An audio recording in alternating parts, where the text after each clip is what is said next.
pressure looks good. Doubling up. Rock and roll, Atlantic. Water towers fly! Flight downside FD off. Yikes. You bet. Concur. We don't need any more of these.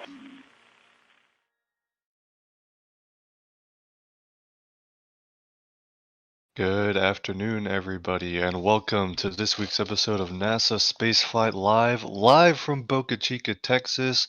Chat, let us know that you can hear us and see the gorgeous view of Boca Chica right now, brought to you by Mary, of course, as always. My name is Thomas Burghardt, editor and writer for NASASpaceflight.com. I am also joined by Chris Bergin, managing editor for NASA Spaceflight. Chris, how are you? Good evening. Good evening, and we've got Michael Baylor working in the studio in the background. You'll hear his voice a couple times. Michael, how are you? Good. How's it going, everyone, today? And look at this amazing view we have from Boca Chica. Absolutely, and last but most certainly not least, Mary, the Boca Chica gal who is out there running the cameras, and you should probably hear her voice. Mary, how are you? I'm good. Welcome, everyone. It's a beautiful day in Boca Chica today. It absolutely is. Right now, we've got a pretty casual NASA Spaceflight live show planned. We've got a whole lot of Q&A planned. If you've got questions about Starship or honestly anything spaceflight related, we'd love to talk about it. If you go ahead and put those into chat, if you tag us with @NASASpaceflight, that'll help us see those questions better. And we'd love to get into some Q&A. But right now, let's talk about what you're looking at. We are looking at the launch site at Boca Chica, Texas. On the left, we've got the orbital launch mount, which they're working on, preparing for future Super Heavy and Starship stacked missions.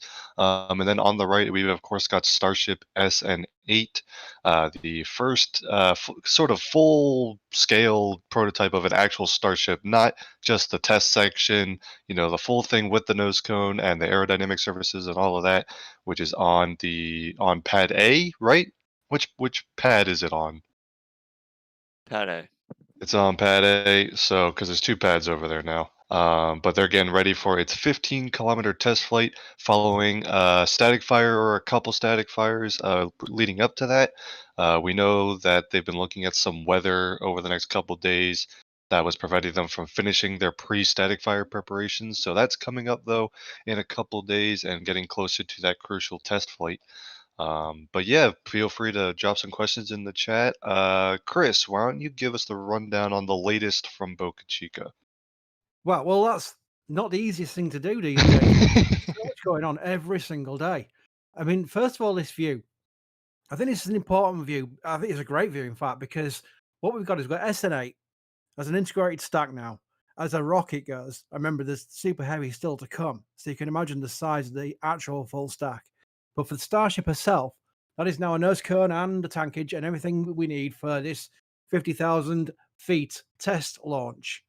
On the left-hand side, we have what will host the first Super Heavy prototype. Now, Elon's reverting between 2 and 4 engines, but it will be a prototype vehicle that will be just aiming to launch. It won't be anything like an orbital flight. That's not until next year. And of course, Super Heavy's prototype flight will probably be next year as well. But that's what we're seeing. We're seeing preparations for that. And I think that's just a big thing because when you start seeing the groundwork done for test flights that are being promoted, then we know it's becoming real. And when you take into account all those steel rings at the production site, which will be for Super Heavy stacking inside the high bay, then we know it'll become even more real. And then we'll start seeing the rollouts. We'll start seeing integrated on the pad. We'll start seeing cryo testing. There's so much going on. You've got to keep an eye on several floors here. So our focus is on SN8, which is what we can see right now on the right-hand side.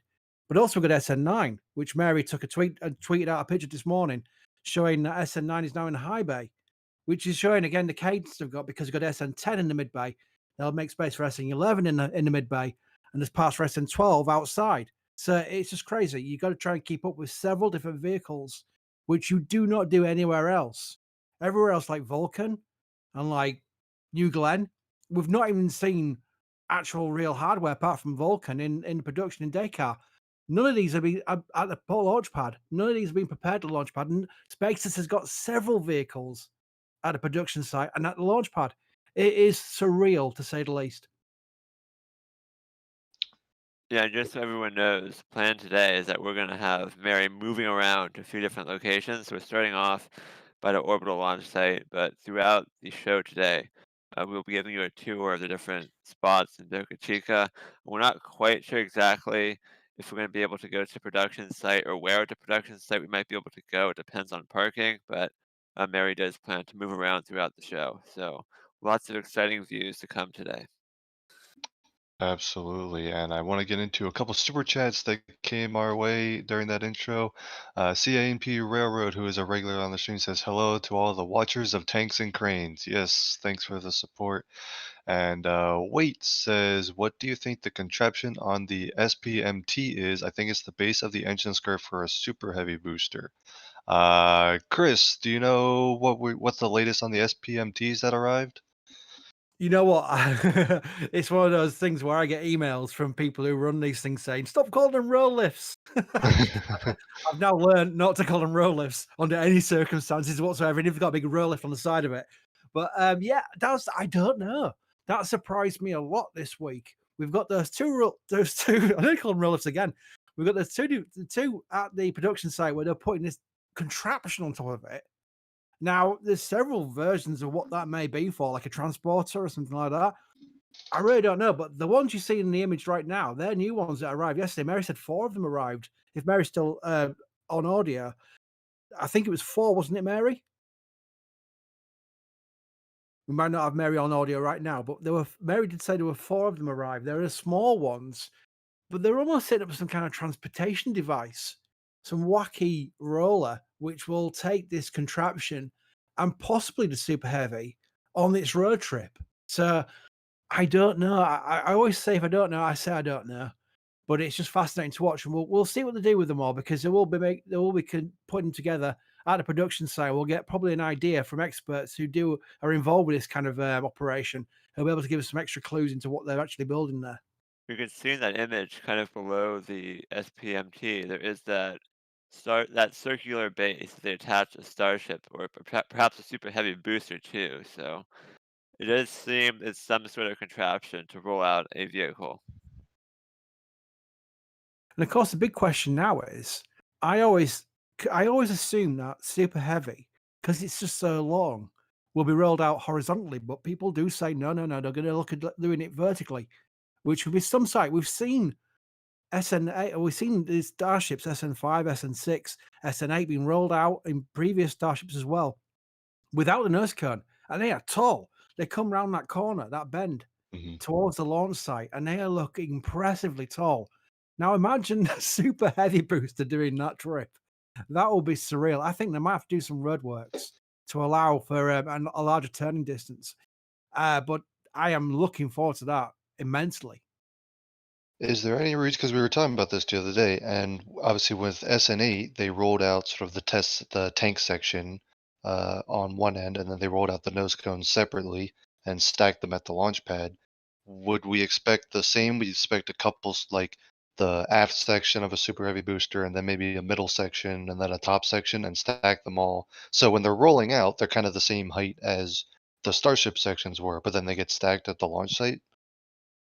But my consideration of that is why then build a super high bay for super heavy stacking, which is for the full Oh, stack. that's true. So that would rule out that in my mind. And also the second thing is they want to do clean welds. Hmm. And the whole reason why they've got these facilities, such as the windbreak first, then the mid bay, then the high bay, is to allow them to do this welding, this mating of the sections from the protection from the wind, because wind versus welding is not good. It blows dust into it and what have you. And that's why they had some problems early on in Starship. So that would be my consideration of thinking they will be stacking a full super heavy stack inside the high bay at some point. You can see on our camera right now, they have that launch pad being built for super heavy boosters, which will be assembled in the high bay. So those SPMTs are probably what's going to help transport those boosters out here to the launch site, and then presumably you're going to have to build a really big crane to lift a super heavy booster onto that launch stand. Yeah. That's going to be interesting. It seems like as the Starship prototypes get bigger, so do the cranes, because they have to keep stacking them onto launch sites and things like that. Rough Rider Show, a regular on the stream with the super chat, says, "Happy Halloween, y'all. Do you think they moved SN9 to the high bay to install a nose cone or make room for SN11 stacking? We saw SN9 move to the high bay. What do you think the reasoning for that was?" I personally think it's to make room for SN11, just from their cadence perspective. Also, I think with the high bay currently not being used until they get the gantry crane installed for super heavy stacking, that the super heavy sections are outside waiting for that event. And in the meantime, it makes quite a lot of sense to utilize the space of the high bay to allow SN9 to receive flaps and then for SN10 and SN11 to continue their processing. But again, it's just an incredible sign of their cadence. I have never seen anything like it. I keep saying it as if I'm shocked, but I haven't seen it before where they got so many vehicles in a flow that allows them that mantra which they use. SpaceX use quite a lot of test, fail, fly, fix, and Mhm. they literally are enabling themselves to not suffer any major delays. If, as can be expected, SN8 does have a problem during its test flight, they can just roll onto SN9 straight away. And I think it's definitely being moved to help make way for SN11, but I also think they will probably assemble the nose cone on top of SN9 in the high bay this time because uh, when you, as we saw with SN8, there are challenges with putting the nose cone on the Starship at the launch site, mainly wind. They are very strict wind constraints as to when they are allowed to do the lift of the nose cone. And we understood that if they had not been able to get the nose cone lifted onto SN8 when they did, it could have been a several-day delay just due to the upcoming weather forecasts. So it's a bit of a challenge to get the nose cone stacked at the launch site, both for wind, and then you also have to be able to work on it out in the open. And we've seen that that is also a challenge, again, due to wind. They had to scrub the static fire attempt on Friday because there was too much wind and they were unable to properly work on the nose cone because those crews have to go up in lifts to the very top of the nose cone to work on it. So if there's a lot of wind, that can't be done. So lots of weather issues with working on the nose cone at the pad. But it sounds like Mary is going to now move to the next location. So Thomas, maybe we can like find some cool images in the update thread to look at. Yeah, But for let me see now, what the first of all, we can look at the road coordinates. closures because we got lots of Oh yeah, testing yeah, coming sure. up. Um, so Mary, you are clear to move. But let's see. So November 1st, which is tomorrow evening at 7 p.m., we have a road closure. This is all Boca Chica time, of course. So 7 p.m. Central Time to 1 a.m. We have a closure scheduled, and our current understanding is that based on the uh, information on the county's website is that this would be for the liquid oxygen header tank proof. Elon also tweeted that there might be a static fire attempt. The static fire that occurred on Friday might have been moved to Sunday as well.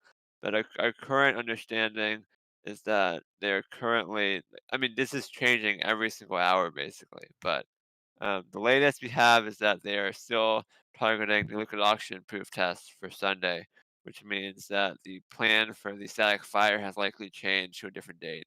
Again, these plans are super fluid, so when Elon tweets on Friday does not necessarily mean it's going to be the plan 3 days from now, so or 2 days from now. So we understand the liquid oxygen header tank proof is scheduled for November 1st. So that would be liquid oxygen being pumped into the header tank at the very tip of the nose cone uh, to certify that tank is able to withstand cryogenic liquid oxygen, which is, well, essentially cryogenic liquid oxygen because liquid oxygen is a cryogenic, but a cryogenic propellant, which is in this case liquid oxygen at flight pressures. So that would pave the way for upcoming static fire tests using that header tank for the first time. So that's what we have scheduled for Sunday, at least for now. And then those later closures we think are most likely going to be for static fire attempts. So it'll be the static fire with the main tanks, 3 engines like Elon tweeted about, and then there also is going to be a couple of static fires using that header tank for the first time. So lots of testing scheduled before they're able to do that hop test coming up. It's the point about Elon's tweets being outdated 2 days later is very true. I mean, even if you look at the SpaceX schedule over the past week, I think I had to issue 3 different correction tweets as the Falcon 9 schedule changed 3 times in one day. So it's just keep in mind that we'll keep reporting whatever the latest is, but there's no guarantee that that's current 2 minutes later. And we've got our live view back from Mary. We're now closer to Starship SN8, looks like. Wow, and And then we've that got Starhopper as well. Yeah, and on top of Star Harbor, they've got that new marine radar that they installed recent. Isn't that a new thing? No, it's been there for several months now, but it's just a lovely little thing where Hopper's now being given a retirement role where she's earning her keep by being CCTV, annunciations, warning lights, and the weather radar. So she is a busy Hopper. The gatekeeper of the suborbital launch Oh site, yeah, if you security will. gate as well. Yeah. Yeah. I was confused. If you look at the very right of Starhopper, I think there was a new dish, right? There was something new that they put on Starhopper. I'm looking at the updates right. This was 2 days ago. All right. Yeah. Well, they're always adding bits and pieces to her, aren't they? So Yeah, and I it's just, don't even know what that is, but I know that the original plan after a hop was probably to use her as a test stand for Raptor testing, but that soon went out the window. But thankfully, the alternative of scrapping her wasn't taken, and they've now utilised yeah. her structure to be a witness to all these tests that are going on. Now we just gotta hope that SN8 behaves itself during its test flight and doesn't cause some collateral damage on the way down. But it's so awesome to see Starhopper still there. Let's look at a couple more super chats that came in. Dougal, another regular on the stream, says, "Boo, trick or treat! Happy Halloween, everybody! If you're tuning in." Harry Young with the 5 pounds. How excited are you for super heavy rollout footage from shuttle rollout footage from the VAB? So we're on to our daily dose of shuttle with Chris Bergin on the stream. Super heavy rollouts versus shuttle rollouts. What do you think, Chris? You know what? As much as I love shuttle, you do get used to them after you've seen so many of them. The uniqueness of super heavy rolling out and the size of it and the prospects of what potentially it brings. I have to say I'd be more excited about super heavy rolling out. I really will. Mhm. Although I think if they rolled out a shuttle tomorrow, Chris would get very excited. Yeah, I'd be swimming in the Atlantic. Let's see. Oh, here's a good question for Yeah, Chris. seen Igor already. wants you see, why are you guys called NASA Spaceflight if you are mostly covering SpaceX progress? Just curious. Thank you for your work. That was a good segue from the previous question. It because was. right off the space shuttle site, I started the site 15 years ago as a reaction to the loss of Columbia. After the loss of Columbia, there was quite a lot of horrendous chat boards and sites which were just basically piling in on the tragedy of Columbia rather than concentrating on the return to flight with Discovery on STS-114. And it was becoming, within the community, the hardcore community was becoming a real depressing situation. And because I'm a journalist by trade, a few people were saying, "Why don't you set a website? Because you know how to write, you know how to do journalism." And stupid me then put all my life savings into, but because you had to buy sites back then, there was no like advertisements where the self-made sites for you. You had to literally buy the services of webmaster to build you a site. And I put all that into that, and I was thinking that's not a clever idea, but we'll go forward with it. And we were a specialist shuttle site. We only covered shuttle, literally only covered space shuttle. And then during STS-114, because of the chasm of media coverage that was covering it sensibly, we got a lot of people to the site, and then it became expensive, but it became popular. And we went from there. And literally the first variants from shuttle we did was a Delta 2 launch, a Sea launch, and a certain guy called Elon Musk emailing me saying, "Would you like to talk about what I've got planned?" I am not joking. He emailed Yep. us asking for an interview. And if you look back on the SpaceX forum, you'll see links to the old original articles with him and Mr. Thompson talking about what he had plans for Falcon 1 and Falcon 9. And that's where it all started for us, where we varied off. And the reason why we're covering SpaceX so much now, I'll quickly get through this, is because they are doing the most things. Literally, we cover the news. We cover spaceflight news. Our last articles on site are a Chinese launch, a Russian launch, Sophia, Rocket Lab launch, an article about CSA's robotics, and an SLS program, the Green Run status. Those are our last articles. We cover everything. The fact that you see a lot of SpaceX is because of the YouTube side and because of Mary.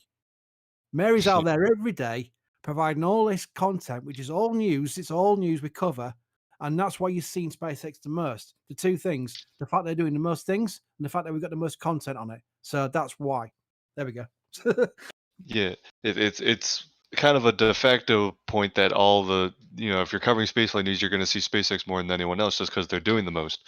But yeah, on the YouTube side, lots of SpaceX stuff because that's where we post all our Boca Chica videos and where Mary gets her footage published. So that first Elon interview that he did with NSF, that was before Falcon 1 reached orbit, right? We're talking like way early days. Yeah, way early. This was back in the days before the first mainstream media article where the picture of him stood next to a Falcon 1 rocket. Sorry, it was a mock-up of a Falcon 9, in fact. Yeah, it was a Falcon 9 V 1.0. I can picture it. Yeah. He basically must have known about the site and basically been on the site just looking through. He'd known about us because he emailed us, and we did 4 feature articles. I'm going to quickly find a link to one because he's back in 2006, and we've covered it live. We covered the launches live.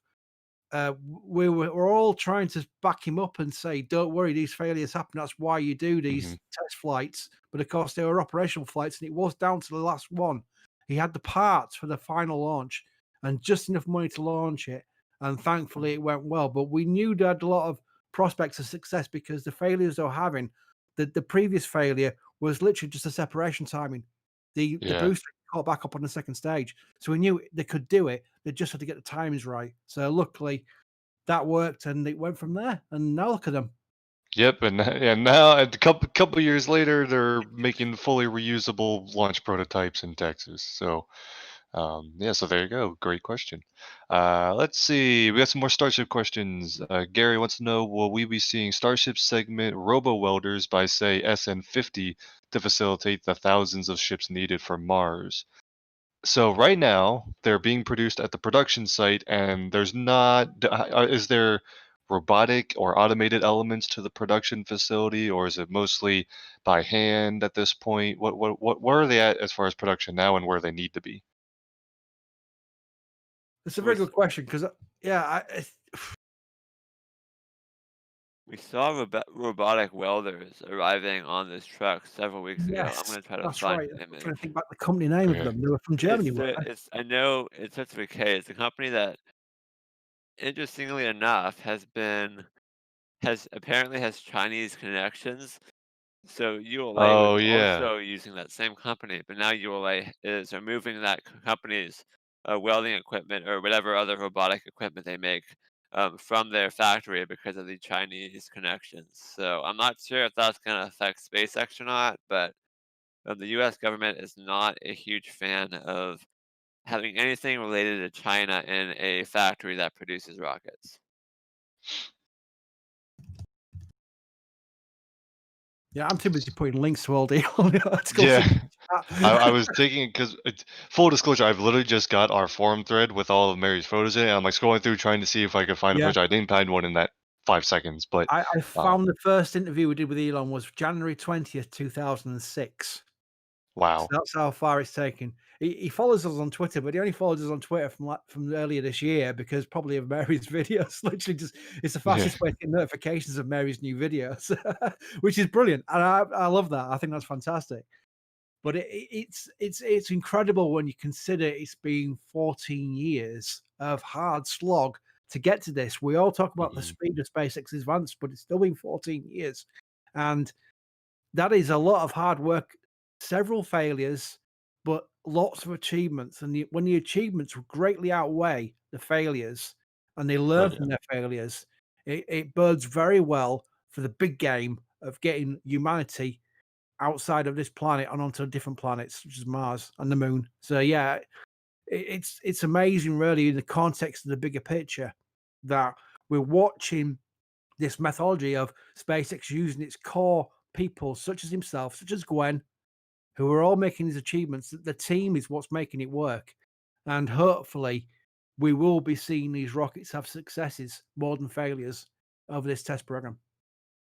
And we have a picture of the robots. Yeah, There you go. Those are those robotic welders. And are those from the company that we're now thinking they might have to like replace these machines? It's Kuka Robotics, and they are a German manufacturer, but they are owned by the Chinese. But they are owned by a Chinese parent company, basically. So they're from Germany. Okay. The company's German, but they're owned by a Chinese parent company.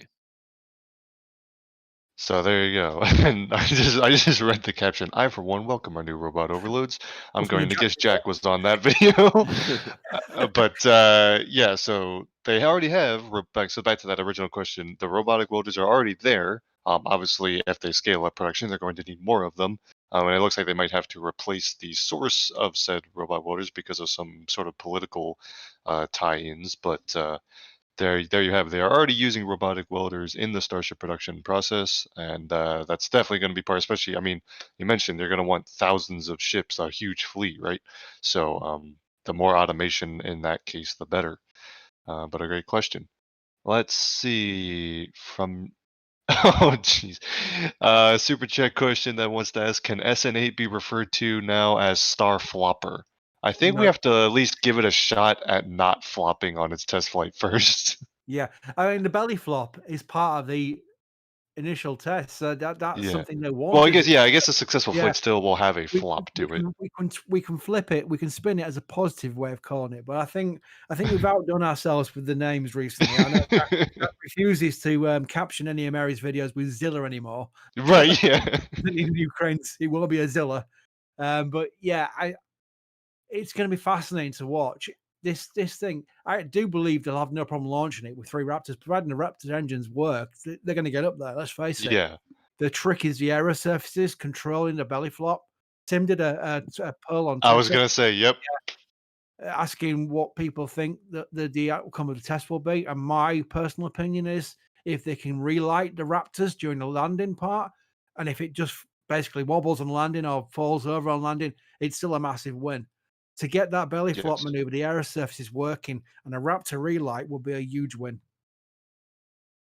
And I'll go on the record as my response to that Tim Twitter poll was I don't really have any concerns on the way up because it's flying in a straight line more or less, and it's not on when it's nose up that's not a strange aerodynamic shape that it might have some weird properties or anything. On the way down is when it's going to get interesting, and I just hope that they get far enough through the belly flop maneuver to learn from it, whether that means that it starts to pitch up and they lose control during the maneuver, or whether that actually means they complete the entire landing sequence, whatever. I think that'll be the key to sort of making it a successful test, even if it does not include a successful landing. So I've just put the tweet into chat, and the question is, how far into flight landing do you think SN8 will make it for its 15k kilometer hop? This is Tim's tweet, and the poll questions. The poll questions are just off the pad and rud is 3%, 15k lose control falling 21%, belly flop tail down, which I voted for, 30.6%. And of course, I think a lot of Elon fans and SpaceX fans follow Tim because 45% of the 8,000 people who have voted have put 100% stick landing. No, yeah, I mean, it'd be amazing if that happens. Yeah. But we've got to set, I've put in my reply, we've got to set expectations because I know from my day job, the mainstream media will literally not care about this test program until something blows up. And then headline, Elon's rocket blows up. The guy who invents electric horseless carriage cars blew up a rocket. That's how they work. It's just because it's clickbait. It's all about clicks, clicks, clicks. And we've got to, as a community, set expectations that this expectation is thrown out there to the wider public who may be friends and family or people like that, who then read that headline and go, no. That's not how it was expected to be anyway, Right. this test program. And that mitigates the problem of these mainstream media headlines. Yeah. And we were talking about, or at least I've mentioned earlier when we've talked about this, if you had put that kind of poll ahead of like the SN5 hop test, for example, I would have also said it will get probably up to the right altitude and then fail to land because it's such an unproven system. And Mary's saying that she is going to move to a new scene as well. So Mary, you're clear to move the camera once again to a new spot. We'll just have this gorgeous photo of SN8 that you took on Some screen. amazing photographs recently. I mean, Mary takes amazing photographs anyway, but just Yeah. recently, because it's a full stack Starship. Yeah, it And helps then when the the subject matter collection, of the photo is also gorgeous, right? I wouldn't even know what that is because I can't take a picture to save my life. So this just fascinates me that from a non-professional photographer point of view, that just is. I mean, I'm going to pimp the store now. Sorry about this, guys. I shouldn't be such a pimper, but Mary supplied us 3 great pictures just for the store, which I am personally buying and having on my wall. So I'm going to put the link into chat because even if you don't, I mean, I don't mind if you don't buy anything. Doesn't matter at all. Just look at those pictures for a start because you can enlarge it in the store and you can see the pictures. They are amazing. They've got it on screen. Boxes like There's glass. the 3 newest Boca Chica posters are on screen Yeah. right now. Go ahead and check them out. They're all great. I will Just start with the look at them in advertising. viewer. You don't have to buy it. You just look at them in viewer because I just find what we're looking at now. And if you go back to the time at the space shuttle, it was depressing. I always knew there was follow-on programs. Mhm. There was Constellation program, which I won't annoy Thomas All by. right, easy with It it. would always follow-on programs, but it wasn't anything, spectacular. There was hope. There was, the chance of more, achievements and milestones throughout the history of rocket programs where we were going to move from low Earth orbit onto Moon and Mars. But nothing like this. These are like out of sci-fi movies. They really are. It literally is like a sci-fi. If you put that picture onto social media or whatever existed 10, 15 years ago, Mhm. people would say, "Oh yeah, that's gonna be a good movie." Right, yeah. Not real life, and then you'd say, "No, that's what happens in the future. That's what rockets will look like." And it still amazes me. I get carried away sometimes, but I don't care. That's what we're in it for. You got to be passionate about this thing to do it.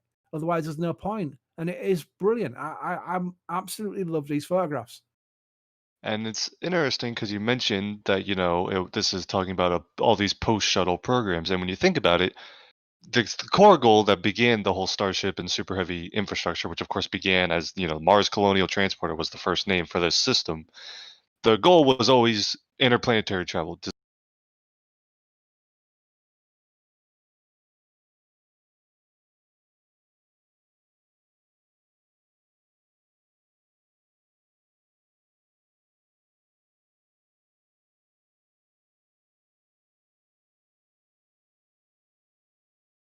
Let me say Aries 1 good. Yeah.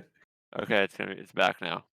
Sorry about that, Chat, can everyone. you hear me? Please Chat, pick can up you with hear the me audio. again? We lost connection, but we are back now. Okay, sorry, chat, Continue, we're back. Thomas. All right, cool. And Mary's back too. It looks like we should have live video, question mark?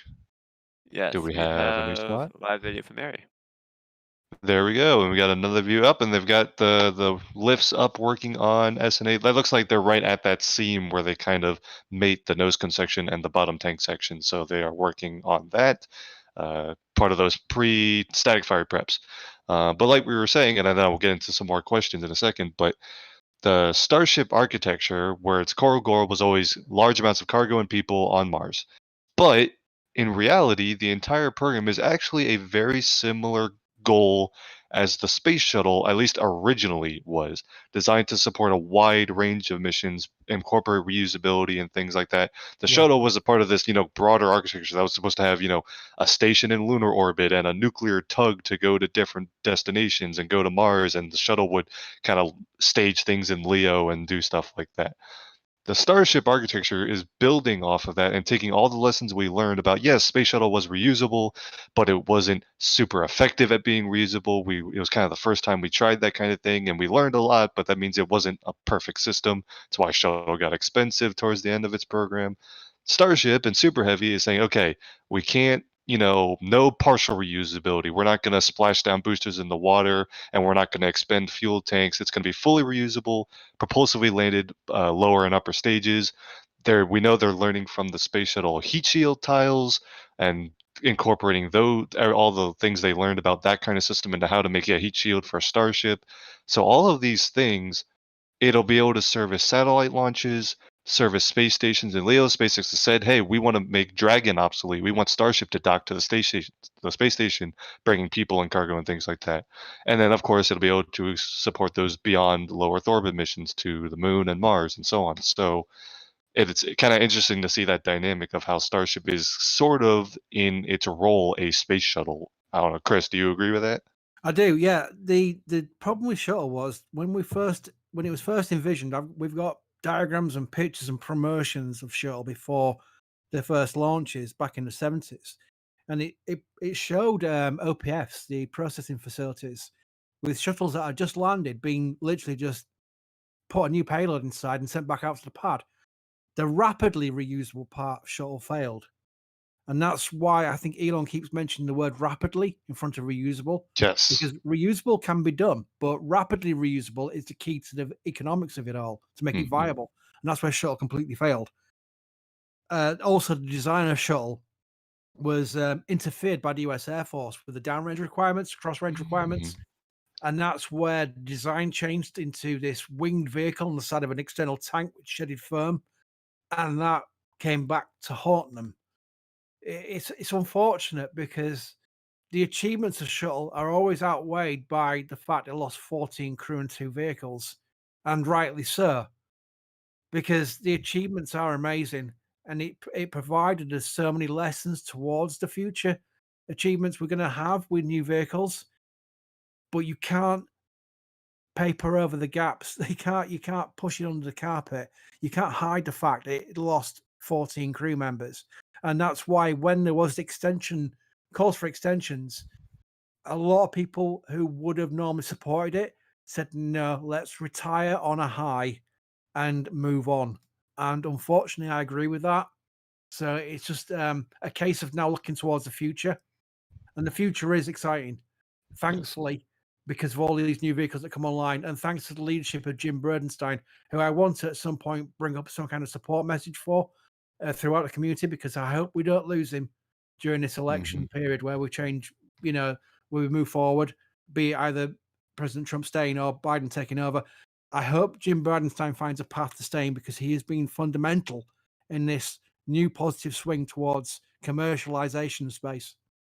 Yeah, and Eric Berger did tweet that there's a chance that even if the president does not change, that Bridenstine may be headed out. So it sounds like no matter what happens in the election, there's a chance that Bridenstine moves on. So we'll have to, I guess, see how it all plays out, but something to watch. It'll definitely be interesting to see, and yeah, it sounds like a change could be coming regardless of the outcome on Tuesday. But I think I can speak on behalf of a very large majority of the spaceflight community that says Bridenstine has done a great job, and Bridenstine has supported the program we're looking at right now. Yes. The Starship program. He said, listen, if Starship can do like half the things that it's supposed to do, NASA's going to be right on board and want to take advantage of that, because this vehicle can be so capable and has so much promise. And I think that I hope, I mean, this is a personal opinion at this point, but I hope that Bridenstine can find a way to stay on regardless of who is president next year. But let's get back into some. I'll quickly say one thing about Jim Bridenstine is that he played it very well. He's a NASA administrator who has a background in politics, and thus you would think he would automatically be immediately aligned towards the SLS side of things because of the political support SLS has. But he banged on the desk of Boeing to say, stop being so slow and asking for more money when you delay. He also poked Elon saying, don't lose your focus on the crew on the EM2 mission. Stay focused. But he's also tweeted about Starship and the potential of Starship for NASA's future goals. He has played everything so well. He's got the balance perfect. And I don't think many administrators be able to do that because of the political pressure they push under as a NASA administrator. Right. Let's dive into some more questions. We've got a ton of them here, so I'm going to try and get through as many as we can. Colin, why does SN10 have an extra ring on top? Let me see if I can find a picture of SN10 somewhere. While you're talking about that, we do know that there are some interesting changes going on. We saw a 4-ring nose cone segment rather than a 5-ring segment recently via Mary's photos. So maybe tweaking the design a little bit. We're still waiting for that Elon update, which he mentioned should have been this week if he'd kept to his timeline per Twitter. But of course, he's a busy man. So, but the update will be online on SpaceX's website. We're yet to see it yet, but Do you think it he was did late? mention that the design is pretty much set in stone now. I don't think it was. I mean, it's probably not Elon himself writing the update though. I would think the most likely reason it was late is that Elon just announced that he wanted that done on Twitter and within a week, and then the team had to frantically scramble something together. But who Yeah. knows?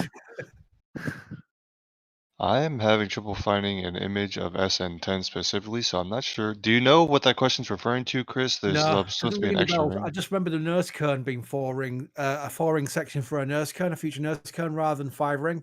I So wonder if that's something related. yeah, so maybe they have the 5th ring on SN10 already. That could be it. SN10 is currently in the windbreak, is that right? Yes, I think part of it at least. It's inside the Or mid-bay. you are what's stacked of it so far? Yes. Or not really stacked, but assembled, yeah. SN9 is fully stacked inside the mid-bay. Right. SN10 is beginning stacking inside the Yeah. mid-bay. I don't know if I was Okay. yeah. So unfortunately, we don't really have a answer for you there, but Well, no, Sorry, hang on. SN9 is not. SN9 is now in the high SN9 bay. is not in the mid bay. Yes, it's changing every day. SN9 You is know now in what? the high bay. That is oh, typical that's right. Boca Chica. You've got to literally, if you write anything down, you've got to scrub it out and start again the next day, moving around again. So yeah, that's right. SN9 is now in a high bay as of today. Let's see. The Graham, the current design of Starship doesn't make provision for a cargo bay. It'll be interesting to see what iterations they make. So the prototype you're looking at is designed to kind of only serve one purpose. It's supposed to fly up to 15 kilometers and come back down and try and land. It's not a prototype for the mission functionality of the vehicle, whereas it'll have where the payload will sit and things like that. But that nose cone section will, on operational missions, contain payload, and it'll either have sort of this elevator if it's going to land on the surface somewhere, Moon or Mars, to lower payloads down to the surface. If it's a satellite mission, it'll have a payload door that opens up, and then they can deploy satellites that way. So the design of Starship does have provisions for a cargo bay, and it's just you're not seeing it on this prototype vehicle because, well, this vehicle is never going to carry any payload. So they just need the aerodynamic qualities of the nose cone shape. Let's see. Yeah, I'll just quickly, while you're looking for the questions, the versatility of Starship. I think a lot of it will be the cargo part to start with these, because I think he wants to launch a lot of Starships before he puts a crew on board, which is Yes. rightly so. It's a right approach to take. And the potential of the cargo part of Starship is amazing. We've got the Chomper system, which will be able to launch 4 batches of Starlink launches in one go. That's 240 satellites potentially in one go. That would be a game changer. And if they lose a few vehicles along the line, it would be too dramatic. They won't want it, but it won't be too dramatic. They'd be more concerned about losing the Raptors. So it's brilliant. I'm really looking forward to just the cargo launches to start with.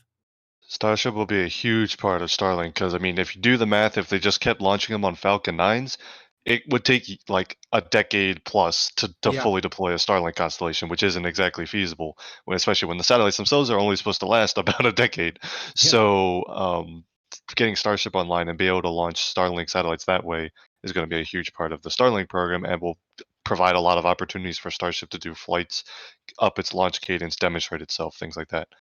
Modi Space Industries, a regular on the stream, says Happy Halloween. Appreciate the support. Purnell with the new membership. Thank you so much. Again, all these memberships and super chats go right into supporting Mary and all the equipment that we go into these live streams and things like that. So really appreciate it, everybody. Mac with a question. Rather than scrap all the nose cones, why don't they keep 2 for SN5 and SN6 and use them as gate guards on the entrance to the SpaceX complex? Well, Star Harbor's got the gate to the launch site at least. I don't know why don't they put some nose cones on SN5? Is there any usefulness that SN5 and SN6 can take now that they've completed their hop campaigns? I mean, I think one of them is going to get a nose cone. Yeah. We believe one of them is going to be converted to the Artemis. Oh, that's right. Human landing system mock-up. So that white nose, the nose cone that was painted white, is presumably going to go on either SN5 or SN6. I think right now, if I'm not mistaken, the white nose cone is sitting next to SN5, so it could be that SN5 is going to get painted white and then have the nose cone stacked on top. But we do believe that they are going to use SN5 or 6 as the tank section for their high-ish fidelity mock-up of what their Artemis lander is going to look like. So that is going to be exciting to see. And there's a picture of that white nose cone with the NASA worm on the side. With Right, the worm so logo for those who enjoy that over the meatball. Meatball's better though. But yeah, so we've seen the other two human landing system teams, the Blue Origin led national team as well as Dynetics, have delivered these mock-ups of kind of what the vehicle will look like, and it's mostly to kind of feel out what the interior will look like, so astronauts can actually provide feedback on like how the I don't know if the cockpit's the right word in this particular scenario, but where the crew will work, how that's all laid out, how the crew will interact with it, so they can start getting feedback on that while they iterate the design and work in development. And so I would hazard a guess that a similar thing is going to be used, a similar goal for this nose cone, which was never really going to be a flight nose cone. They built a lot of them mostly to gain experience with just how to manufacture them well, but they can now use one of them, at least it looks like, to kind of serve as a mock-up for some training purposes, or even just kind of test out layouts and figure out how can we design the kind of crew cabin version of a lunar starship. So that'll be cool to see, and hopefully, even though SN5 and SN6 have already served important roles in doing hop tests, it sounds like they could kind of repurpose them and use them as part of that mock-up, so that would be very cool. We will keep an eye on the fate of those vehicles. Joshua, so where in the nose cone will the cabin be? Why aren't we seeing any windows where the cabin would be on the current nose codes, and when will we? Well, so we're gonna have to find a SpaceX render to see. Let me see if I can find the moon uh, Starship render, because I don't. There's like a couple windows, but it's different than the other ones we've seen. Here we go. I wouldn't be surprised if they do cut them out of the actual test mock-up they've got there. I do also want to mention the fact that I think there was some slight against SpaceX in the HLS contract arena where they were saying, well, SpaceX hasn't got a mock-up. Well, guess what? A few weeks later, they're going Yeah, to have a mock-up. So there's a lot involved there, but I think it is mostly for the benefit of NASA. They'll have NASA people popping down to Boca Chica. Imagine if you're in the NASA HLS team and you get the email saying, do you want to come to Boca Chica? yeah. Yes, please. So now you're just looking at this is one of the official SpaceX renders, and you can see the elevator with some crew coming down. That is how crew will have to access the surface. That is something that people will be interested in, because a giant crane as big as that, which can be deployed from a Starship, is not necessarily trivial. And by the way, Mary is moving to a new production site, so while we've got this up, Mary, you are clear to move. But the elevator will be something important to test, so I wonder if we'll see any sign of that from the mockup, especially if they put that nose cone on top of a SN5 or SN6 section. That would be very useful. But yeah, you can see some windows above it, so there are still windows on board, and then you've got those solar panels up on the top near the nose cone and the docking port. But so that's kind of what it will look like eventually. But the reason you're not seeing that now on the current prototypes is, like I kind of mentioned earlier, the current prototype SN8 has one purpose and one purpose only, and that's to be aerodynamically similar to operational starships. The windows and the payload bay are not what they're testing yet on these flight vehicles, so they're just going for that nose cone shape. When they are ready to begin testing things that require a functional payload area, that's when you'll start to see things like doors and windows and things like that. So, good question, though.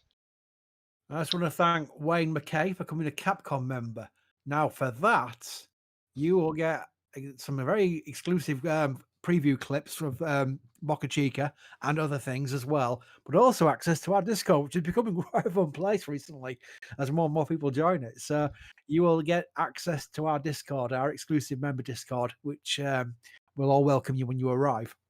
I just checked our the NSF Discord that you can access by being a YouTube member at a certain level or higher is now up to 334 members.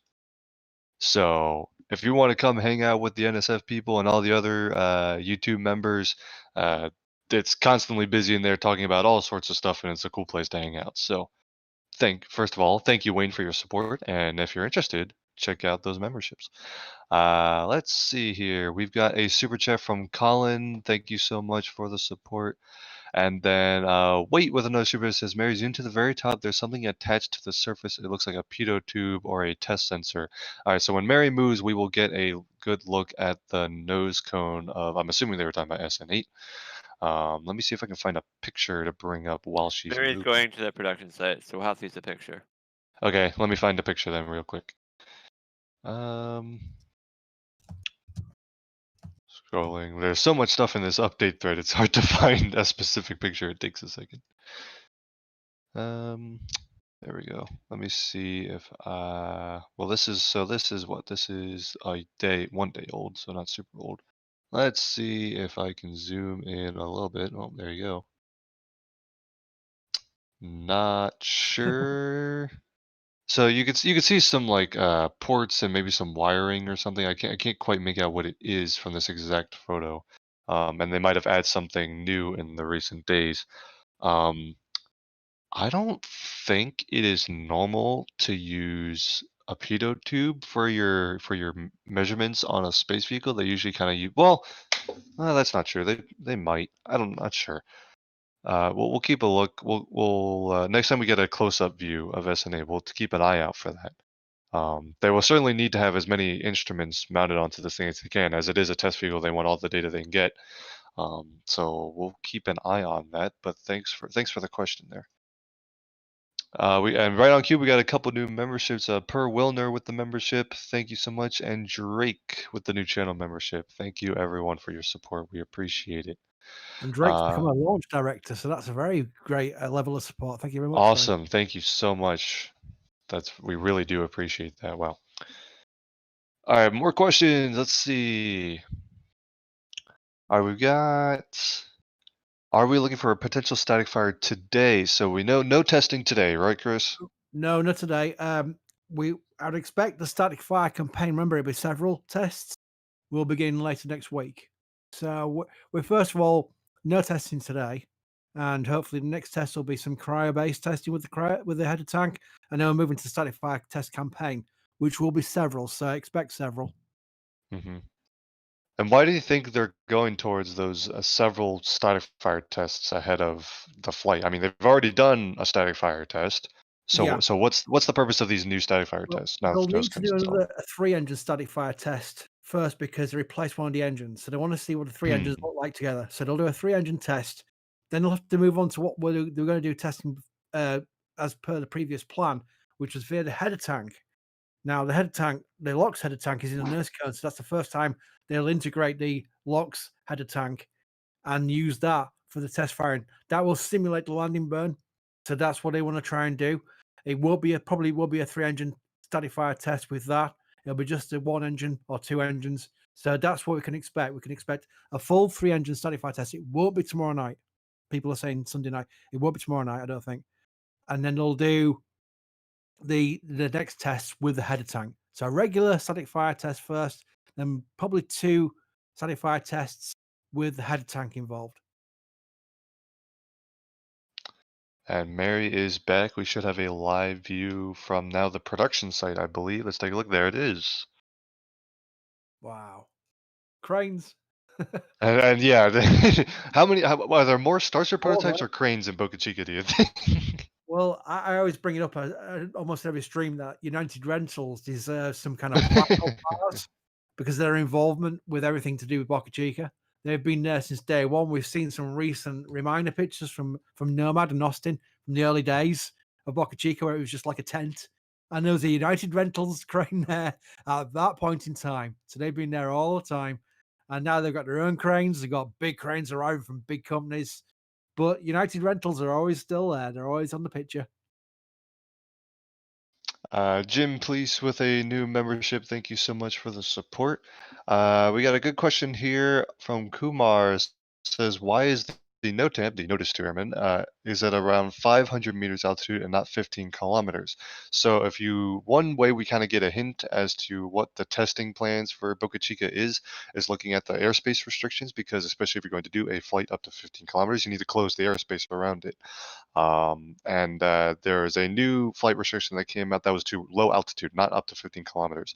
They kind of have a standing one around Boca Chica, and that's what they use for static fire tests, things where they don't actually leave the ground and things like that. So that they just extended that restriction recently. They have not filed a flight restriction for the 15-kilometer test, and I suspect we won't see one until the static fires are complete and they're ready to proceed with that, because otherwise you're closing the airspace for tests that aren't ready to happen. So yeah, that new flight restriction was not for the hop test; it was for continued static fire tests. Good question though. Daniel Wright with the new membership, thank you so much. And then a super chat question from Kazmasters. What would prevent them from doing a Migo and Refire static fire to test the engine's ability to relight before the big flight? We've touched on this possibility a little bit before about doing a static fire test where they fire the engines briefly, shut them down, and then relight them again, kind of within the same test. But we've also talked about why that might be a problem. Chris, any ideas? No, because I completely missed the question. Can you repeat it? Oh, sure. So we're talking about the idea of during a static fire test, instead of just one engine firing, simulating a sort of main engine cutoff and then a relight like it Yeah. will have to do during its flight test. But I think we're leaning on the side that they're not going to do that. Why is that? I think there's probably just too much risk involved in the ground testing side of things, where they probably will just go for the test flight. It's a good question, because we don't really know the answer without getting Elon on the line and asking him straight up why do I want to do this way. But I think they have test objectives with static fires where it's about engine performance rather than simulating the test flight. It's not like the SLS Green Run where it'll be a full duration firing on the B2 test stand at Stennis. This is about engine data. That's why the static fire tests are only for a second. If they wanted to simulate flight situations, they would do a longer burn duration, but they can't do that in that configuration on the test stand. So that is why they do a different kind of routine with the static fire tests compared to what they'll be achieving in flight. And you see that also with the Falcon 9 family. They do brief static fires at the launch site. Sometimes it depends on the mission and what booster is flying and if it's flown before, things like that. But just to quick check that all the engines are performing nominally before an actual launch attempt, they'll do those brief 2 or 3 second static fire tests, which is the same thing they're doing with these Starship prototypes. However, when a new rocket comes out of the factory, they do a full duration static fire at McGregor, which has a much larger and more built up test stand that can handle a long duration firing. They don't have a test stand like that in Boca Chica, so they can't do long duration static fire tests. But what they can do is those brief static fire tests, which are good for just ensuring that the vehicle is ready to attempt a flight of some kind. So that's a big distinction there. Good question. Lots of you can see all those super heavy booster segments in Mary's shot right now. Well, yeah. So that's either SN5 or SN6. It's hard to tell because they're pretty much identical. Because of the ring. Because that one ring. Yep, sure. Yep. So that's the SN5, which of course has already done its hop test. And to the left of that, you're seeing kind of behind the trees and the cranes, there are some super heavy sections, right? Yes, correct. So that is, I don't know if they're actually going to stack those into a super heavy booster or if they're just, practice segments that they're building. But they do have a lot of super heavy segments lined up. So if the high bay is ready to start stacking soon with that gantry crane you're going to install, we could see a super heavy start to come together soon. And it wasn't a NASA spaceflight question, but just seeing it in chat, they didn't realize there were tanks in the nose cone. It's a very small header tank right at the top of the nose cone, and it feeds down. That is for the LOX. There's a small header tank inside the actual Starship itself for the methane, but that's why people don't realize that the nose cones have an actual tank. It is a very small tank at the very top tip of the nose cone. I'm going to put a link into chat very shortly showing an animation of that by Seabass, which really is great for people learning these sort of things. It looks like that crane in front of us might be about to pick something up. Yeah, we did see earlier today, Mary said that they unwrapped one of the aerodynamic surfaces, the big kind of aft section fins, I believe, near SN9. So there are indications that they might try to attach an aero service to SN9 today. So we'll keep an eye on that. And if Mary sees that's about to happen, we'll surely get some video of that. But sometimes just because they unwrapped it today doesn't mean they're ready to do that today. So we're not sure that's going to happen yet. But we'll keep an eye on it. Dougal wants to know, do you think there are many cameras installed on SN8 to capture the first high altitude testing? I will say yes. A test vehicle's main purpose is to get as much data as possible, and Starship SN8 is exactly that. They're gonna, it won't just be cameras. You'll have pressure sensors, you'll have accelerometers, you'll have airspeed measurements, all those things. But cameras are an invaluable part of that data collection, and they will have cameras looking at the engine bay. They'll have cameras looking at the control surfaces, all of those things, for sure. And hopefully, in past, they didn't do it for SN5 or SN6, but they did it for Starhopper. SpaceX had some live video, and then for SN5 and SN6, they kind of released some video afterwards, including some onboard views. So hopefully, either during or after the SN8 hop test, and I keep calling it a hop test, it's not really a hop test, it's a test flight. We'll get some video from those cameras, because those onboard views are obviously something that only SpaceX can provide. So we hope to see those. It'll be very cool. But yes, very safe bet. There will be tons of cameras on SN8. Here's a question about Super Heavy coming up. Do you think they will have to build a massive new tank farm? So the tank farm that they've got at the launch site right now can only support the fuel needed for Starship testing. Is that right, Chris? Yeah, the thing with Super Heavy is that initially it'll be launching with just 2 Raptors, 2 to 4 Raptors. Elon's not really decided on 2 yet, but I think because it'll only be using that much, initially the test flights will not need a lot of propellant. So that's why they true. might be able to supply from just what they got in as infrastructure there right now. We do know their future plans there, however, are for a lot more tanks to arrive there to be staged at the launch site. So that will then be able to cater for the propellant requirements of a proper Super Heavy launch. And that will be a lot of methane and LOX. And of course, they got that the oil well site where they're looking to basically supply their own supply of propellants, as well as the tankers that will arrive. They'll have some on-site supplies as well for the tanks, which they'll have at the launch site. But I just recall shuttle. Would you believe? So ahead of a shuttle launch, there would be 5 waves of 6 tankers of LOX. That's how much propellant was needed just for the shuttle. So there's a lot of propellant they'll need for it. So there you go. So initially, likely don't need new tank farm requirements because it'll launch with the bare minimum of fuel that it needs for its initial tests. But later down the line, absolutely. Let's take a look. More questions. Here's a question. Elon has mentioned that they want to upgrade the landing leg design. What is the latest we have seen and or heard about that? It's a good question. We've seen the legs which have been used on SN5 and SN6. We've seen legs that have arrived on the trucks with their downcomers and other thrust pucks. That's what I'm looking for, which have arrived at Boca Chica. And we have seen kind of like a longer leg, but potentially not the leg redesign that Elon has hinted at, which would be a much longer leg. So I'm questioning if we've seen it yet. We just know that we've seen lots and lots of legs arrive, which will cater for the immediate starships, but for the eventual upgrade, I do believe he's looking for something we've not yet seen, that's not yet arrived.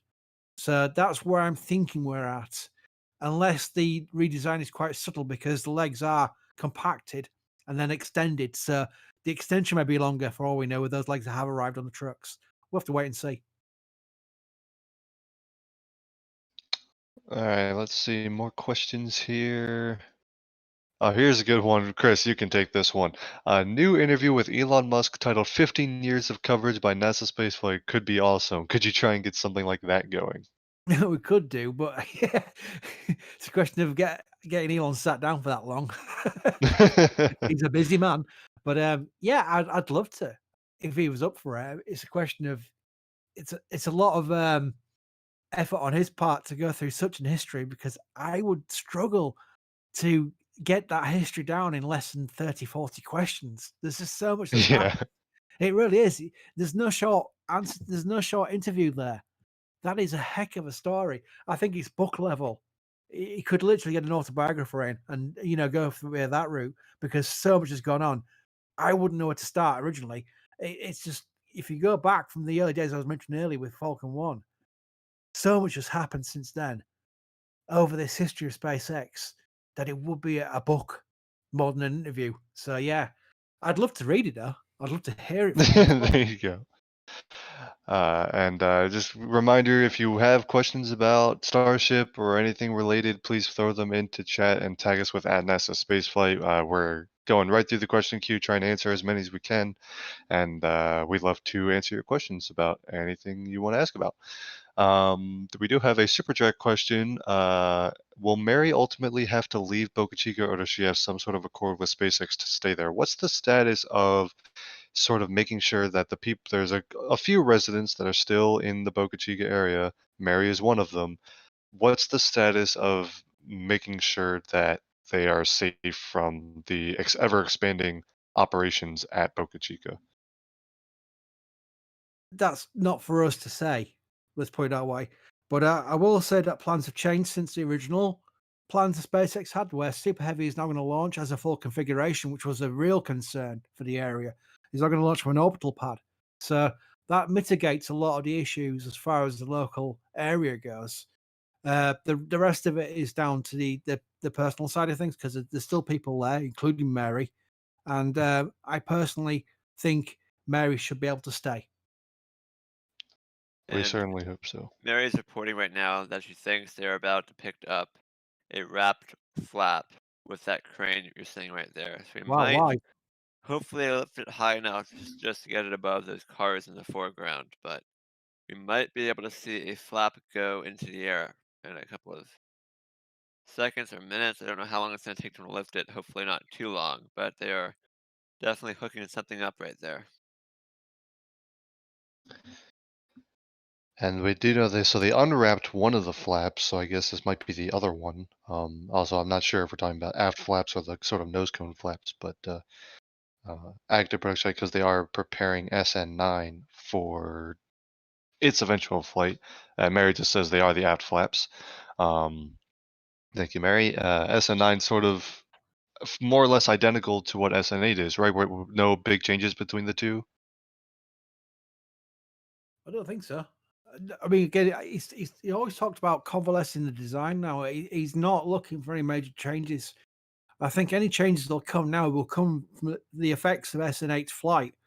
If there's some obvious change that's required from the data gained from SN8, which is the whole point of the test flight, then that's when it'll come into play. But they have moved on so far now through these SN9, SN10, SN11, SN12, where they are following the same path. So any major design changes will come in later designs, I would say. And plus, they want to take all the data they learned from SN8 eventually flying and feed that into it. But it's hard to make further design changes before that flight actually happens because you don't know how well that design flew. Yeah. Really quick, Mary's adjusting Yeah. her car position just ever so slightly to get us a better view of the upcoming lift. So that's why we cut away for a second. But we'll be back in a moment. We do have a message back here in our sort of background Discord that Jack Bayer, who of course edits a whole bunch of the daily and weekly videos of our Boca Chica coverage, says the SN9 is actually entirely built of the 304L stainless steel alloy, whereas SN8 kind of has the mix of the two. So there is a change there that looks like they've moved completely to the new steel alloy. So a slight change there. Thank you very much, Jack, for that correction. Let's see. Questions. Are they done installing the stiffeners between SN8 and its nose cone? Chris, do you know what they're talking about there? Because I don't. I do know they're going to be stiffeners, but I don't know where they are with that. So we'd have to check back on that. Okay. I mean, we do know that they're still working on the kind of the mating area between the nose cone and the tank section. I don't know if tank section is the right word for it, where those two get mated between one another. And if there's stiffeners involved, they're going to keep working on that. And that is probably one of the last remaining items before they move into static fires. So we know they are working on preparations for that, and they won't go into further testing until they're ready. We got a couple questions here. I've been holding on to them for a little bit because they kind of go together. Up, we're back with the live view. We have a couple questions here. People are asking about different things about going to Boca Chica, and I want to preface this by saying, of course, first and foremost, I want to make sure that everyone remains safe, both for yourself and for the people that are in Boca Chica. We are still in a pandemic, and we really advise that you make sure that you keep yourself and others safe as much as you can. Wear a mask, stay socially distanced, all of that stuff. If you are relatively local or you want to take a trip down to Boca Chica, just keep that first and foremost, and keep in mind that there will be lots of Starship milestones to see in the future. So don't, force yourself to go down to Boca Chica now to see something. There will be plenty of opportunities to see cool things in the future. I don't think we want to get in too much into the how to do stuff in Boca Chica There's right a now. flap. Look at that. But we do. Oh, there you go. Look at that. Yeah, I'm just quickly getting a tweet ready. And that car just drove away. Perfect. They're That other moving car out is of gonna the. move. They're moving all the cars They for all us. know they're live right now, don't they? That's what, move the cars, we're live. So, and that's still wrapped up in some way, it looks like. I can't tell. No, I think that's unwrapped. It looks like just the plain stainless steel. Yeah, I think that's plain stainless steel. So they must have unwrapped it. That's pretty cool. So what you're seeing now is one of the aft fins, so the bigger sets of fins that are towards the bottom of the vehicle when it's vertical, one of those big control surfaces, and it looks like they are moving it. I don't know if they're getting ready to move it towards the high bay where SN9 is, or just move it around the production site, but an active spaceship factory, if you will, in Boca Chica as always. So Very cool. We're seeing this live though.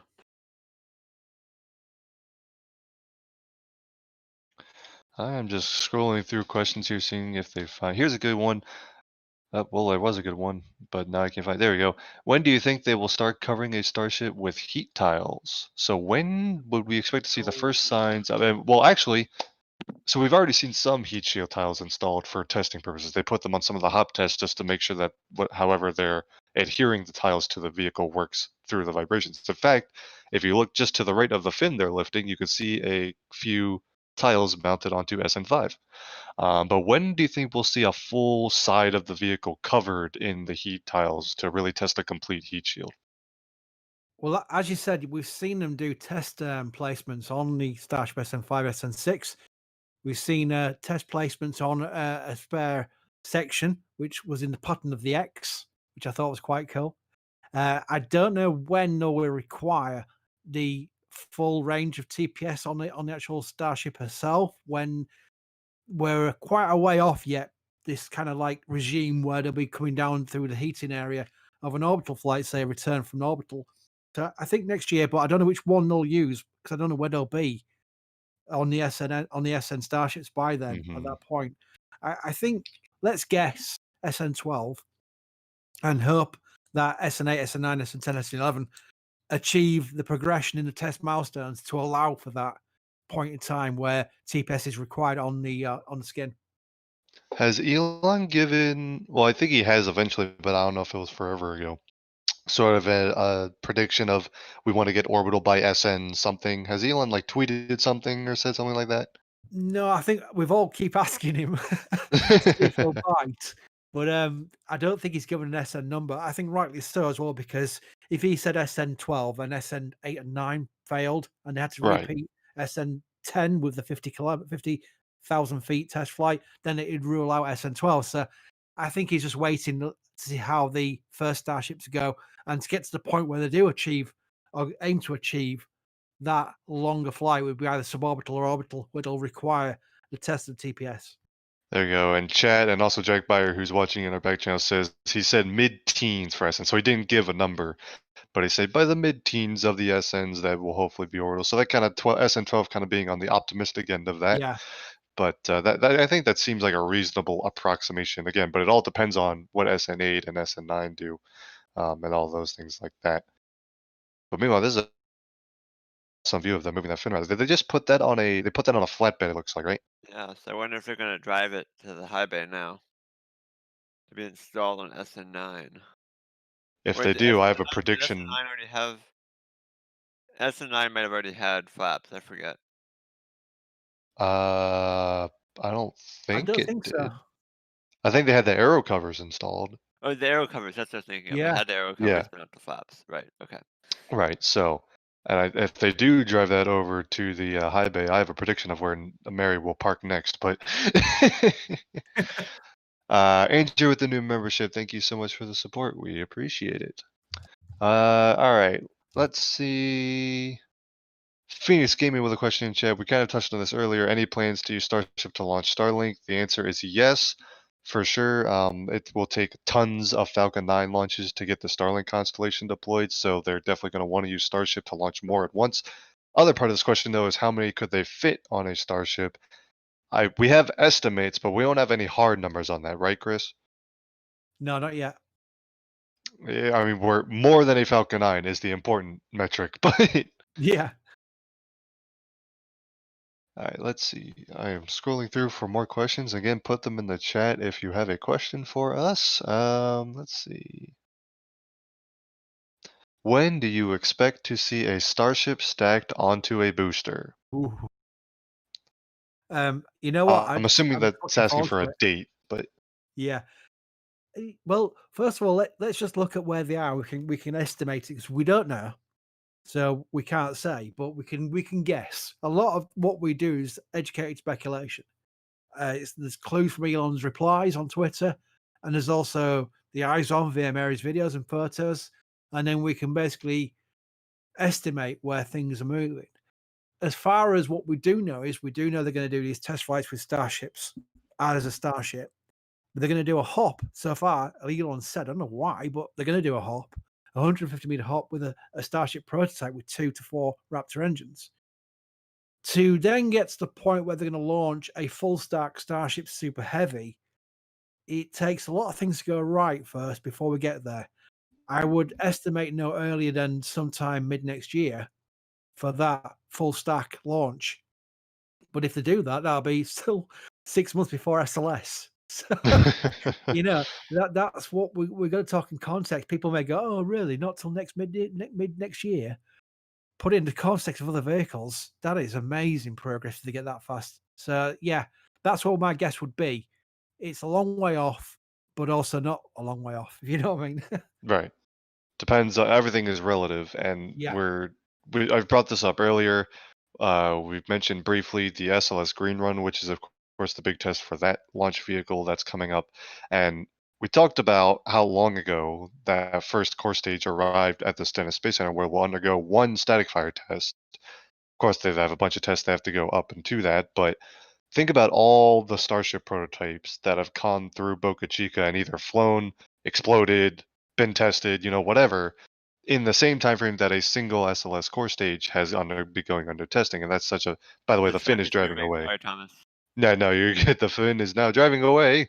I'll have to see where that ends up. But it speaks to the stark difference between how SpaceX Starship development is going and how a more traditional spaceflight development program goes. They, break things quickly, right? It's a very different thing than what we're used to seeing. So when we say, not until middle of next year, that's because in Starship terms, that seems like a long time. But in reality, to go from some low altitude test prototypes to an orbital launch attempt in less than a year would be ridiculous. That's insane. So, yeah, just give me some context there. Good question. I'll give you some more extra context. The B2 test stand at SLS Artemis 1 core stage is sat on right now will be used once. That is the only test it'll be used for this Green Run test. The modifications to that test stand were over $100 million. It'll be used once. The Mobile Launcher 1, which recently had a rollback from a test to the launch pad, cost $1 billion. It'll be used 4 times before they build another one, which they started building now. Mobile Launcher 2, which will cost another $800 million. And that'll be used for a Block 1B onwards. So if you look at the costs involved with SLS and the cadence of Starship, it's quite frightening. to see how Starship, provided everything goes well with the test program, which is still an if, but it's hopeful. Let's put it that way. That's why they're doing it. If Starship succeeds, there will be no competition on cost. There'll be no competition at all on costs and cadence. So that's where we're going with this. SLS really has to go well from now onwards to stand a chance of launching. And I think it won't last more than 3 launches before they cancel it. Yeah, I think the biggest obstacle from my end, as far as obviously people compare Space Launch System SLS and the Starship Launch System SLS, the two super heavy lift vehicles that are under development right now, and people go, "Oh, obviously there's no competition." And Mary says she's going to, Mary's going to go check out the HLS mock-up nose cone thing, the white nose Nice. cone. So Mary's going to move again, so we'll bring up the splash screen. But to continue talking about this, I think the biggest hurdle to canceling SLS or whatever will have to be finding a suitable crew launch vehicle that can replace it. And NASA's got 2 new crew launch vehicles that are either about to be operational. You got Crew Dragon, which already had its crew test flight and is about to have its first operational flight in 14 days. And then we have the Starliner capsule, which is undergoing 2 more test flights, and then it'll be fully operational, hopefully next year. So, but neither of those vehicles can leave low Earth orbit. And in order to support NASA's Artemis program, which has to go to the moon, you could change the flight profile where the crew launches to low Earth orbit and boards, say, a Starship in low Yeah. Earth orbit and goes, but that would be more complicated and require different refueling missions and things like that. What NASA would prefer is to get the crew directly to lunar orbit, either at Gateway or just on its own on an Orion capsule, which launches on SLS and can only launch on SLS, and to meet the lander there and proceed from there. And so the biggest hurdle towards making SLS no longer necessary, the big expensive rocket that does one thing that none of these other vehicles can do, and that's launch crew directly to lunar orbit. That is its purpose. So yes, if you look at it from a broad sense, it doesn't seem like much of a competition. Starship is super heavy, supposed to be fully reusable, supposed to have way lower launch costs. But the fact is, you have to crew rate that vehicle before it can actually replace SLS. And crew rating a vehicle takes a lot of time. SLS has got years of flight heritage in its first stage engines, its boosters, its upper stage engine. Almost all of it is shuttle heritage. And yes, it's reconfigured into SLS, which is why they have the Artemis 1 test flight, a full up test flight with just no crew on the capsule. Before they actually put crew on Artemis 2, but Starship Super Heavy is a completely new architecture, brand new Raptor engines, brand new tank construction that is way different than the Falcon 9 and Falcon Heavy family. Completely different, you also got to bring the crew back when you're done, and you got to prove out the Starship can land from orbit propulsively, which is not something that's been done on a crew vehicle before. So yes, Starship will totally be able to support Artemis program that way. And right on cue, there is the Artemis nose cone. Mary back with the live view. They'll be able to support it that way because you can launch an empty, or not necessarily empty, but uncrewed lunar Starship to low Earth orbit. And as long as the launch goes well, it proceeds to lunar orbit. And the most dangerous part of launching from Earth is past you. The crew can then board the vehicle then and proceed with a moon landing. But crew rating it to launch crew from Earth requires you to crew rate the super heavy booster, which is going to be difficult and just takes time. Doesn't mean it won't happen, but it's going to take time. Until that happens, you can't actually cancel SLS because then you lose your deep space crew launch capability. Chris, do you agree with me on that? Yeah, the reason why SLS has lost its cargo capability is because of these new rockets. It's now envisioned that SLS will only be launching Orion, which further reduces its launch cadence, by the way. The idea was they were going to launch a crew 1 year, cargo next year, crew next year, crew rotate it through that. Now they're going to be looking towards just doing crew launches, which means the first 3 launches will take until 2024, 2025. So that gives 5 years of lead time to correct that issue of human rating with alternative vehicles. And I'm thinking Falcon Heavy will be involved. I think we could look at some kind of way of using Falcon Heavy to start with, and that would have some capability to get to Gateway probably. And then we're looking towards maybe bringing Starship maturity online to where it could take over the full role of SLS. The issue with SLS is more towards the political side. You can't just cancel SLS without a riot in a political state. So as far as people saying we've sunk costs for fallacy and whatever, that's not the biggest problem. The biggest problem is the political will of saying we're going to cancel SLS and put the funds into Starship. It just doesn't work that way. If any NASA administrator went to Congress or Senate and said we're going to cancel SLS, they would say, fair enough, you're not getting the money then. We're going to reduce your budget. Right. Because that's how political it is. SLS has got a lot of things in its favor as far as security of future, but the viability of it would be such a massive change with operational Starship that maybe it would become a sea change where they say, fair enough, this is just silly now of us spending the billions and billions on this vehicle when there's this vehicle we can get for millions and millions rather than billions and billions to do the same thing and better. So I think there's a tipping point coming. Not there yet, but it's coming. And it'll be interesting. A change of presidential administration could have an effect on that, but of course, that we won't know that until later. And it also depends. I think it depends mostly on who the NASA administrator is next year, whether it's Jim Bridenstine or someone new under either potential president. But the political factors are also there. But I think even from a practical point of view, SLS serves an important role right now that no other vehicle can fill yet. And NASA did this extensive sort of research into could we launch an Orion capsule on something other than SLS, and they looked at Delta IV Heavy and Falcon Heavy. Yeah. And they basically determined that they could do Falcon Heavy with extensive modifications. And we're talking lots of modifications, and that the trade-off, it wouldn't be worth it. That you're better off just waiting for SLS. But of course, the wording was in the future possibly, but not now. Not right, for first launches. Yeah. So something to keep an eye on, I suppose. I missed a couple of super chats here. We were back to talking about Starlinks on a Starship, and Kazmaster says that Elon has said about 400 Starlink satellites on a single Starship, compared to 60 on a Falcon 9 flight. A big improvement there, and that would certainly less than quarter the amount of time and amount of launches needed to deploy the Starlink constellation. So there you go. Thank you for that, and thank you for the super chat. We got a new membership, Human, with the new membership, YouTube channel membership. Thank you so much for your support. We got a question here about Earth to Earth, the point-to-point service. So Elon has hinted about Starship not only being used for space travel, but also travel from one place to another on Earth, get anywhere on Earth in under an hour via suborbital space flights. Not an entirely new idea, but a new application for Starship specifically. Do you guys think that it would be possible to do that, say Boca Chica to Kennedy Space Center, without the use of a Super Heavy booster, so just the Starship alone? Chris, any idea?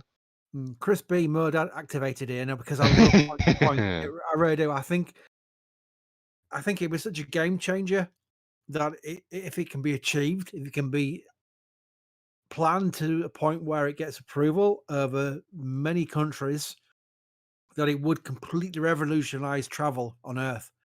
I want to see it happen. I hope it happens.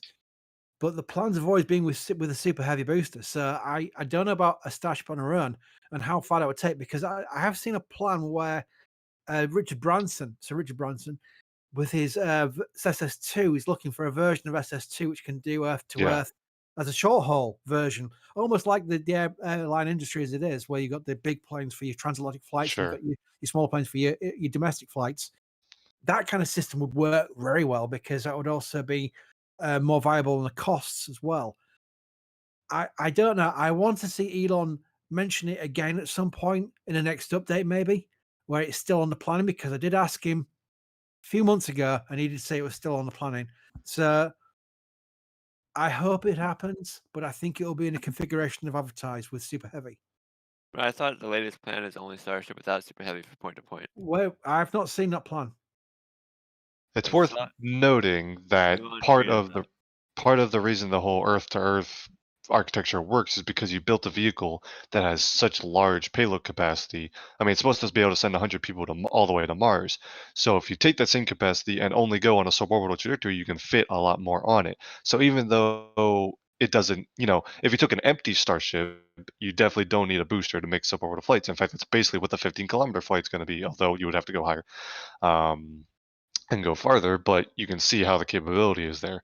But if you want to launch a lot of people or a lot of cargo, it could be a cargo Yeah. flight, at once, you might need that booster. So it could also depend on the mission. I do think there was talks of you don't necessarily need a booster for point-to-point flights. Maybe that's for some and not others. Because Boca Chica to KSC is a relatively short distance as far as the suborbital spaceflight goes. It sounds like a diluted version of it, and I don't like that too much personally. I like the idea of what it was advertised as originally, which was anywhere in the world with under an hour. But I That's thought just me. Elon said they could do that now without a super heavy. Like the same exact thing, just without the booster. It'll be well. I guess we'll have to wait for a further update on Elon. Of course, the design of Starship and the numbers behind Starship keep changing anyway. So even if we get an answer tomorrow, it might be outdated a week from now. But that's a good question, and so I think It would it's certainly help possible. though, because yeah, it would certainly help because the problem with point to point was a super heavy launching and coming back. It's the old orbital pad situation. It's the old sea based pad situation again, isn't it?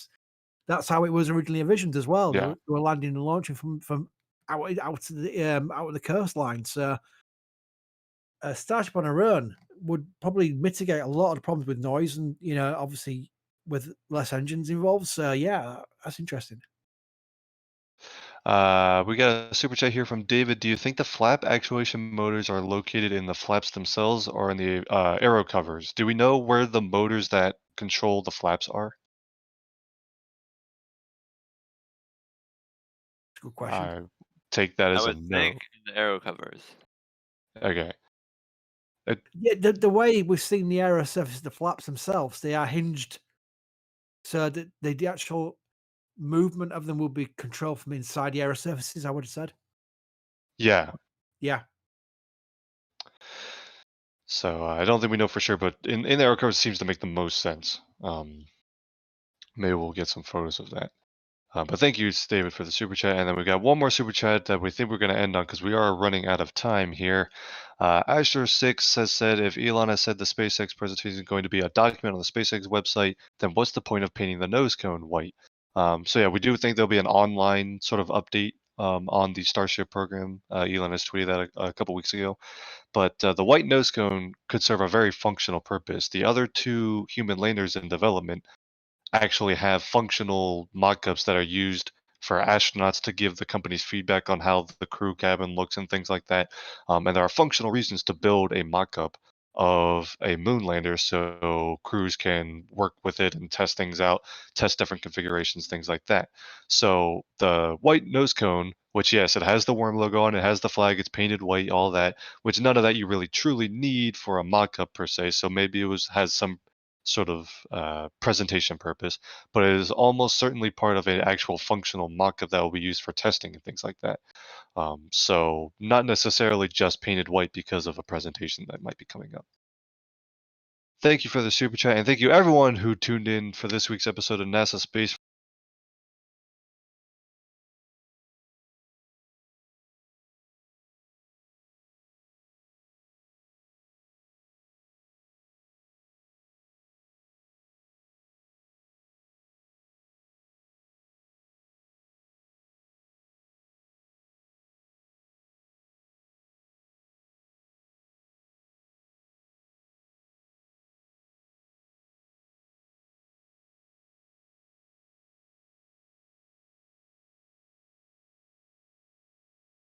Giving us the live views of Boca Chica today. Chat, give it up for Mary. Mary, thanks for joining us today.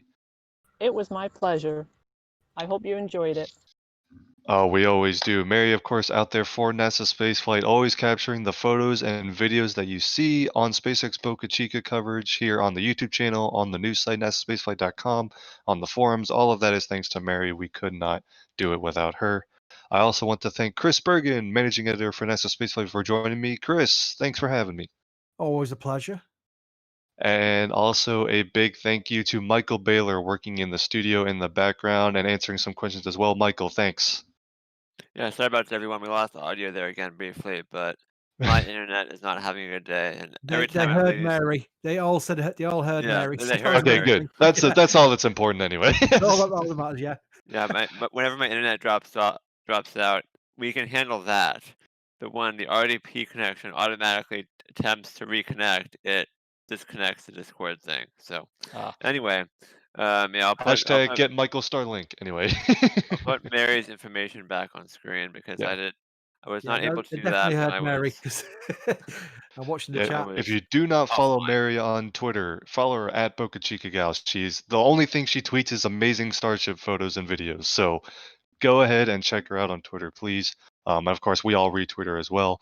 Thank you, Mary, Chris, and Michael. My name is Thomas, editor and writer for NASASpaceflight. Thank you all for joining us this week. Also, a big thank you to all of our channel members, including the new ones we got today, and all of the ones that have stuck around, especially our launch directors and flight engineers on screen now. You guys go above and beyond with your support to NASA Spaceflight, and we could not do all of this amazing coverage without you guys. So thank you so much. Also, a big thank you to all the super chats and stuff like that. It really does help us do what we do. But that is going to wrap up this week's episode of NASA Spaceflight Live. Stay tuned for more videos and live coverage of Boca Chica, especially the upcoming Starship tests. And we've also got a couple of launches coming up next week. We've got an Atlas V coming up on Tuesday, a Falcon 9 coming up on Wednesday from Cape Canaveral. So stay tuned for coverage of that. But until next time, we will see you guys on the next episode of NASA Spaceflight Live. Thanks.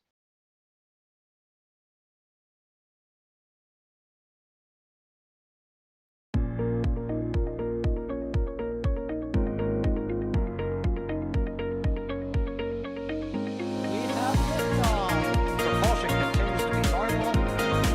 The chamber pressure looks good. Following up. Roger, roll, Atlanta. Flight outside of speed off. Yikes! You bet. Concur. We don't need any more of these.